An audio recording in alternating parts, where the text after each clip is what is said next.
Hello and welcome to my YouTube channel. आज का हमारा टॉपिक होने वाला है ब्रोंकाइटिस। तो सबसे पहले बात करते हैं आखिर ब्रोंकाइटिस है क्या। It is defined as an inflammation. मतलब ये इन्फ्लामेशन कहाँ पे हो रहा है? Into the mucosal membrane of the bronchi. जो भी ब्रोंकाई होती है उसकी म्यूकोसल मेम्ब्रेन में जब किसी तरीके का इन्फ्लामेशन हो जाए, ठीक है, तो उसे हम ब्रोंकाइटिस के तौर पे टर्म करते हैं। ठीक है, ब्रोंकाइटिस को अगर आप दो शब्दों में अलग करोगे तो इसका मतलब होता है inflammation of the bronchi. But ये एक्चुअली इन्फ्लामेशन कहाँ पे हो रहा है? Inflammation in the mucosal membrane in the bronchi. मतलब कि जो ब्रोंकाई का म्यूकोसल मेम्ब्रेन है या म्यूकोसल लेयर है उसमें जब इन्फ्लामेशन हो जाए तो उसको हम ब्रोंकाइटिस कहते हैं। नेक्स्ट आता है इनके टाइप्स। तो इनके पर्टिकुलरली दो टाइप्स होते हैं। पहला होता है एक्यूट ब्रोंकाइटिस और दूसरा होता है क्रॉनिक ब्रोंकाइटिस। तो एक्यूट ब्रोंकाइटिस क्या होता है? जैसे कि अपने नाम से ही शो कर रहा है, एक्यूट यानी कि जो शॉर्टर पीरियड ऑफ टाइम के लिए हो, मतलब जिसका इलनेस का जो पीरियड है वो कम है। तो इसका जो इलनेस पीरियड होता है वो अप्रॉक्स होता है 2 to 3 वीक्स। ठीक है, सिर्फ 2 से 3 हफ्तों के लिए होता है। और इसमें मेन जो साइंस है या फिर जो मेन आपके क्लिनिकल मैनिफेस्टेशंस हैं वो होंगे शॉर्टनेस ऑफ द ब्रेथ और या फिर over production of the sputum या फिर ऑफ द म्यूकस। इसमें क्या होता है कि शॉर्टनेस ऑफ द ब्रेथ हो जाता है, मतलब इंसान को सांस लेने में तकलीफ होने लगती है, उसकी जो ब्रीदिंग है वो कम होने लगती है। लाइक जो ब्रीदिंग जो पीरियड है, कुल मिला के ब्रीथ रेट जो होता है, जो रेस्पिरेशन रेट होता है वो बढ़ जाता है। और जो ब्रीथ होती है, मतलब जो एक इनहेलेशन और एक्सहेलेशन का टाइम होता है वो शॉर्ट हो जाता है। ठीक है, जिसको हम बोलते हैं शॉर्टनेस ऑफ द ब्रेथ। साथ ही क्या होता है? Over production of the mucus.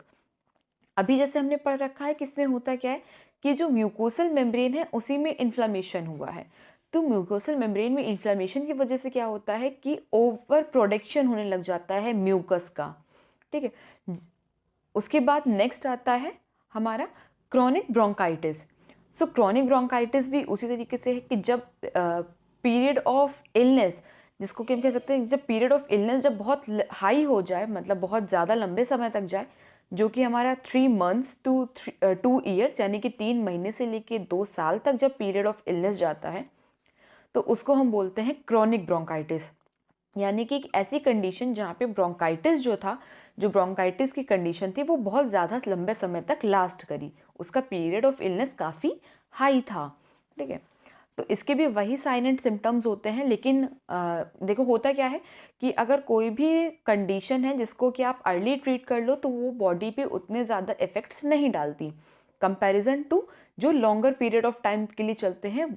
जो भी डिजीज़ कंडीशन वो बॉडी पे उतना ही ज़्यादा इफेक्ट डालती चलती हैं। ठीक है, नेक्स्ट हम बात करेंगे इनके कॉजेज़ के बारे में कि कौन कौन से कॉजेज़ की वजह से ब्रोंकाइटिस की प्रॉब्लम हो सकती है। तो देखो सबसे पहले इसमें आता है 90% ऑफ द जो केसेस होते हैं वो होते हैं राइनो वायरस की वजह से। ठीक है, ये वायरस का नाम है राइनो वायरस, उसकी वजह से 90% ऑफ द केसेस जो हैं वो होते हैं। मतलब कि जितने भी मान लो अगर 100 केसेस हैं ब्रोंकाइटिस के तो उसमें अबाउट 90% ऑफ द केसेस जो है, मतलब 90 केसेस हैं वो राइनो वायरस की वजह से होते हैं। नेक्स्ट आता है 10% जो केसेस होते हैं वो होते हैं बैक्टीरियल इन्फेक्शन की वजह से। देखो राइनो वायरस जो था या फिर राइनो वायरस होता है, दूसरा होता है एडिनो वायरस, ये दोनों ही वायरस की कैटेगरी में जाते हैं। उसके बाद जो 10% होता है वो होता है बैक्टीरियल इन्फेक्शन की वजह से या तो फिर पैरासाइटिक इन्फेक्शन की वजह से।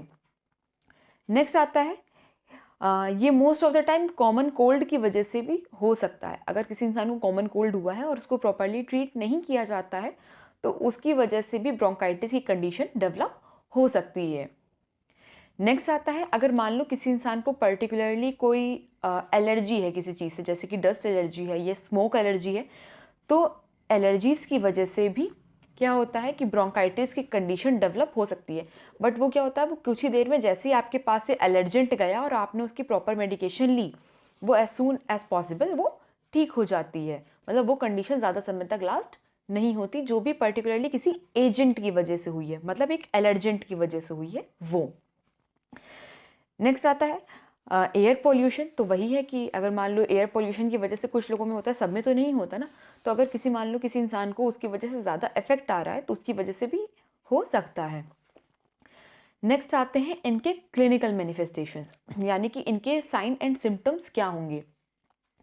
देखो ये एक रेस्पिरेटरी डिसऑर्डर है, मतलब कि रेस्पिरेटरी ट्रैक्ट में हो रहा है, तो जितने भी साइन एंड सिम्टम्स हैं वो सारे ही आपके ज़्यादातर लंग्स या फिर रेस्पिरेटरी से रिलेटेड होते हैं। तो देखो इस कंडीशन में क्या हो रहा है, जैसे कि हमने पहले ही डेफिनेशन के टाइम पे पढ़ लिया है कि इसमें क्या होता है कि म्यूकोसल मेम्ब्रेन जो है वो उसमें इन्फ्लामेशन हो जाता है। तो इन्फ्लामेशन की वजह से पर्टिकुलरली कौन कौन से साइन या सिम्टम्स देखने को मिलेंगे। देखो सबसे पहला होगा शॉर्टनेस ऑफ द ब्रेथ। अगर मान लो किसी भी इंसान को इनहेलेशन और एक्सहेलेशन में प्रॉब्लम हो रही है तो उसकी वजह से उसकी ब्रीथ जो है वो शॉर्ट हो जाएगी। नेक्स्ट होगा कि स्वेलिंग प्रेजेंट होगी इन द ब्रोंकाई। स्वेलिंग हो सकती है या तो फिर किसी तरीके की देखो इन्फ्लामेशन की ही वजह से या फिर इन्फेक्शन की ही वजह से एक जगह पे स्वेलिंग देखने को मिलती है, तो स्वेलिंग इन द ब्रोंकाई हो सकता है। नेक्स्ट हो सकता है फटीग। देखो अगर किसी भी इंसान के अंदर ऑक्सीजन का लेवल कम है तो उसको फटीग के चांसेस या फिर टायर्डनेस कह सकते हैं या तो फिर लेथार्जीनेस बोल सकते हैं, इन सब के चांसेस बहुत हाई होते हैं। ठीक है। नेक्स्ट क्या आता है सोर थ्रोट। अगर जैसे मान लो किसी को भी अगर म्यूकस प्रोडक्शन बहुत ज़्यादा है तो उसकी वजह से उसको सोर थ्रोट की प्रॉब्लम हो सकती है। नेक्स्ट आता है over production of the sputum या तो फिर म्यूकस। हमने यहाँ पे पहले भी बात करी है कि हो क्या रहा है यहाँ पे कि जो म्यूकोसल लेयर है यानी कि जो म्यूकोसल मेम्ब्रेन है उसमें इन्फेक्शन हो रहा है, तो वो अब क्या करेगा, उसका जो काम है वो डिस्टर्ब हो जाएगा और उसकी वजह से होगा क्या, वहाँ पे over production of the mucus जो है वो देखने को मिलने लगता है। उसके बाद आ सकता है हाइपोक्सिया। तो हाइपोक्सिया क्या हो सकता है, ये अगर एक लार्जर कंडीशन में देखा जाए, लाइक अगर वो ज़्यादा देर तक लास्ट कर रहा है तब हाइपोक्सिया वगैरह के चांसेस ज़्यादा देखने को मिल सकते हैं, जिसमें होता क्या है कि बॉडी में proper amount of blood supply नहीं पहुंच रही है जिसकी वजह से ब्लड में ऑक्सीजन की कमी हो रही है। हाइपोक्सिया का मतलब है कि ब्लड में ऑक्सीजन की कमी हो रही है उस समय। ठीक है। और क्या हो सकता है, इसकी वजह से चेस्ट डिस्कम्फर्ट। अगर मान लो किसी इंसान को सांस लेने में प्रॉब्लम हो रही है, रेस्पिरेशन में उसको प्रॉब्लम है, तो जितनी बार भी सांस लेगा उसके हर बार चेस्ट में थोड़ा बहुत डिस्कम्फर्ट होगा क्योंकि उसको एडिशनली फोर्स लगाना पड़ रहा है इंस्पिरेशन के लिए और एक्सपिरेशन के लिए। ठीक है। नेक्स्ट क्या होता है, वीजिंग साउंड प्रेजेंट होती है। वीजिंग साउंड प्रेजेंट हो रही है, इसका मतलब है कि इंसान को फोर्सफुली रेस्पिरेट करना पड़ रहा है। और वीजिंग साउंड में क्या होता है कि एक सीटी नुमा आवाज़ देखने को मिलती है। जब इंसान सांस लेता है तो एक सीटी नुमा आवाज़ सुनने को मिलती है जब वो सांस लेगा तब। और एक और क्या हो सकता है, फीवर। तो फीवर क्यों डेवलप होगा, देखो अगर कोई भी इन्फ्लामेशन का कंडीशन है या फिर इन्फेक्शन का कंडीशन है तो उसको नेचुरली ट्रीट करने के लिए बॉडी क्या करती है कि अपना बॉडी टेम्परेचर रेज कर देती है, जिसको हम बोलते हैं पायरेक्सिया या फिर फीवर, जहाँ पे बॉडी का जो टेम्परेचर होता है वो एलिवेट हो जाता है। ठीक है। तो उसकी वजह से फीवर की भी कंडीशन देखने को मिल सकती है। ठीक है। नेक्स्ट हम बात करेंगे इनके डायग्नोस्टिक एवेल्युएशंस की, कि आप उसको डायग्नोस्टिक टेस्ट कौन कौन से यूज़ कर सकते हो कि आपको पता चल सके कि उस इंसान को ब्रोंकाइटिस की प्रॉब्लम हुई है या नहीं। देखो सबसे पहले जो दो मेन सब में होते हैं वो होता है, एक होता है हिस्ट्री कलेक्शन, दूसरा होता है फिजिकल एग्जामिनेशन।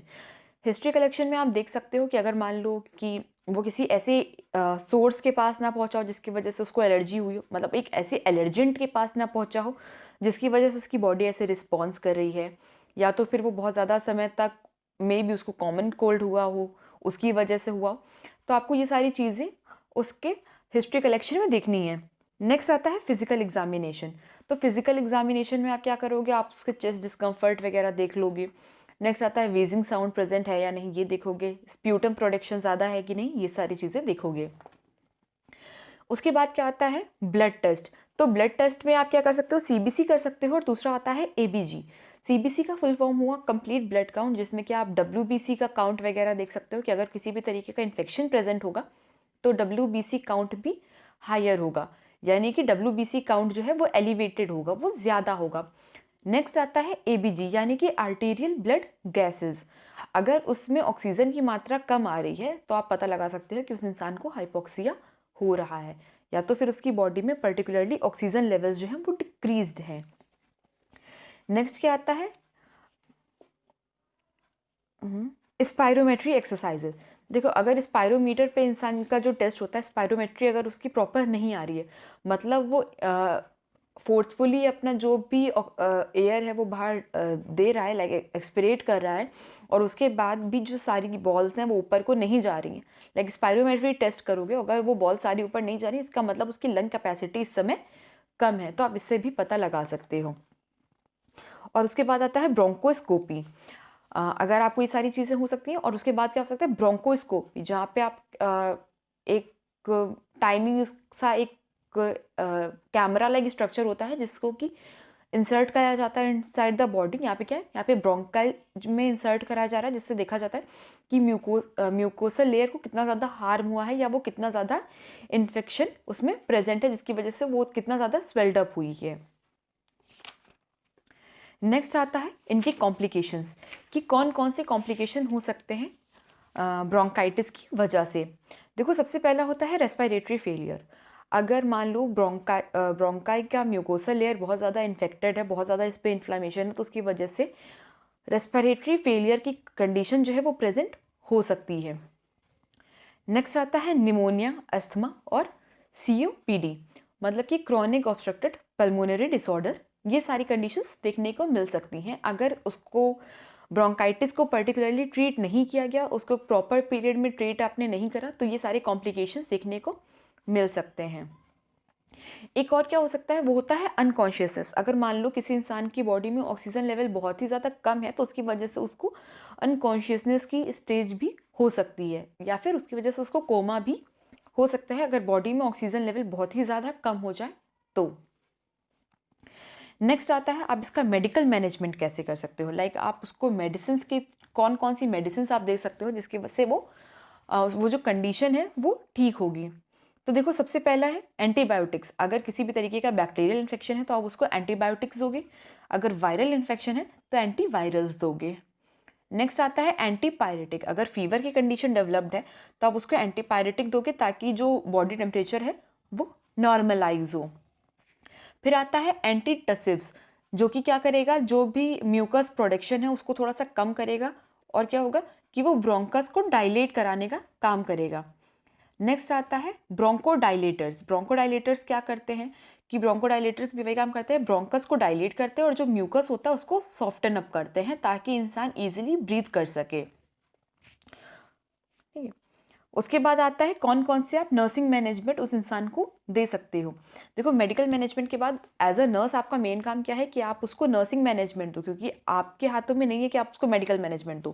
ठीक है, तो एज अ नर्सिंग मैनेजमेंट आप क्या करोगे, सबसे पहले कि आप उसको जनरल कंडीशन उसकी असेस करोगे। जब तक आपको किसी भी इंसान की जनरल कंडीशन नहीं पता, जब तक आपको उसका बेसलाइन डाटा नहीं पता, तब तक आप उसको प्रॉपरली मैनेज नहीं कर पाओगे। इसलिए आपका इनिशियल स्टेप क्या होना चाहिए कि आप उसका सबसे पहले बेसलाइन डेटा असेस करो कि उसकी कंडीशन क्या है। जब आप उसकी कंडीशन असेस कर लोगे तो आप उसको एक प्रॉपर पोजीशन दोगे। ठीक है, नेक्स्ट आपका काम क्या होता है, पोजीशन प्रोवाइड कराना इंसान को। उसके बाद क्या होता है, फ्लूइड एंड इलेक्ट्रोलाइट अगर उसकी बॉडी में डिक्रीज हो रहे हैं तो आप उसको मेंटेन करवाओगे। नेक्स्ट क्या होता है कि आप वहाँ पे एक प्रॉपर वेंटिलेशन प्रोवाइड कराओगे। अगर मान लो कि वो कमरा जो है जहाँ पे भी पेशेंट है वहाँ पे अगर वेंटिलेशन प्रॉपर नहीं है तो आप उसको वहाँ का वेंटिलेशन आप प्रॉपर करोगे। उसके बाद आप उसको ऑक्सीजन थेरेपी दोगे। ठीक है, प्लस साइकोलॉजिकल सपोर्ट बहुत ज़्यादा ज़रूरी होता है एज ए नर्स आपको देना किसी पेशेंट को, क्योंकि पेशेंट्स को कई बार अपनी डिजीज़ कंडीशन के बारे में उतने अच्छे से नॉलेज नहीं होती है। तो अगर आप उस समय पे उसको उसकी डिजीज़ कंडीशन के बारे में थोड़ा सा बताओ, उसको साइकोलॉजिकली उसको आप सपोर्ट करो, तो वो भी पेशेंट के लिए बहुत ज़्यादा ज़रूरी होता है। उससे भी क्या होता है कि वो और ज़्यादा एंजाइटी या फियर में नहीं जाता है। तो ये सारी चीज़ें आप करोगे एज एन नर्सिंग मैनेजमेंट में। ये टॉपिक ख़त्म हो चुका है। आई होप आपको ये टॉपिक समझ में आया हो। If yes then please press if yes तो प्लीज़ मेरे चैनल को लाइक, शेयर और सब्सक्राइब ज़रूर कीजिएगा। एंड अगर कोई भी क्वेश्चन है तो आप उसे कमेंट करके पूछ सकते हैं। Till then, thank you.